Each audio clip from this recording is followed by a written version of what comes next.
If you're a guy, there's a good chance you've probably put a great deal of thought into the question, what's next?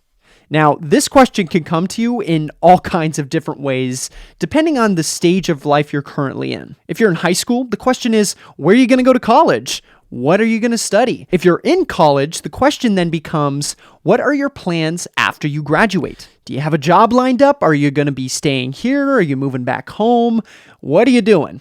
What are your plans? And if you've graduated and you're just working a 9 to 5, you're in the job that you want to be in, the question now is, what are you up to? What are you doing besides work? Are you going to get married soon? You have a family? Are you dating somebody? Whatever it is, it's always what's next? What's your plan for the future? Now, for me, this question has always been the thing I think about the most, the future. What am I going to be doing in a year from now? What am I going to be doing an hour from now? It's always what is happening next. And where the struggle really sets in is that if you're a believer like me, if you're a follower of Jesus, you know that the the way to live a purpose-driven life of meaning and fulfillment is to surrender your life to Jesus. And that's hard for me to wrestle with, because if you don't know me, I've always been a huge planner. I've always been, I got to know what the plan is, and if the plan goes awry, I'm going to cry. But where I've really seen a lot of growth in my life is that now, today,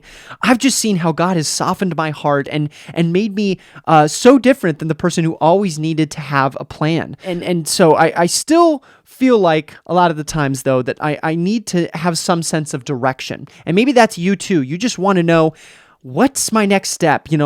How do I find the balance between surrendering to God and also having a plan for the future, having some sense of direction so I know where to go from here? And so to answer that question and to help us navigate the confusion of what do I do and how do I plan for the future while also surrendering to God, I want to direct our attention over to Scripture. So Proverbs 16:9 says that the heart of man, the desire of man, is to plan his way, but it's the Lord who establishes his steps. He's the one who guides us in the direction we need to go. Okay, great. So what do we do with that? What does that mean?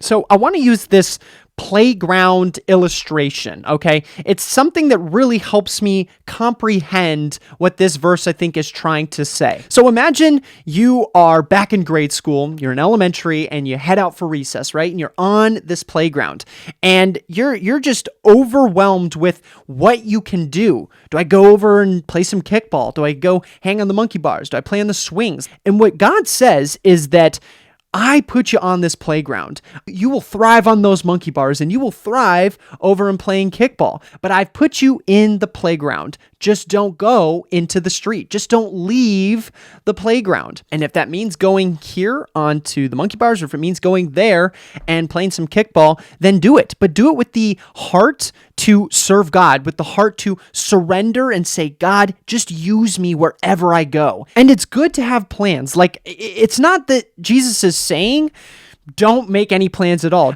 It's good to make plans, but we shouldn't find our identity in that plan. We shouldn't find the comfort in the plan that we make for our own lives. It should be in the comfort that God holds the future in his hands. All right? It's that saying that I don't know what tomorrow holds, but I know who holds tomorrow.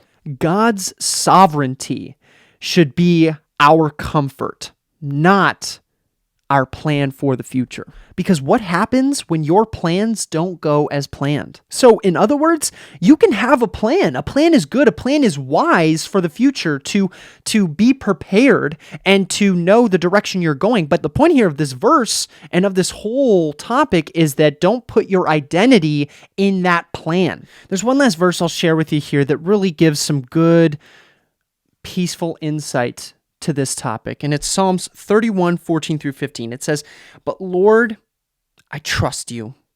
You are my God. The course of my life is in your hands. Rescue me from the power of my enemies and persecutors." Guys, you're never not going to struggle with what's next. You're never going to know that answer in your life. It's never going to be ultimately extremely clear for you.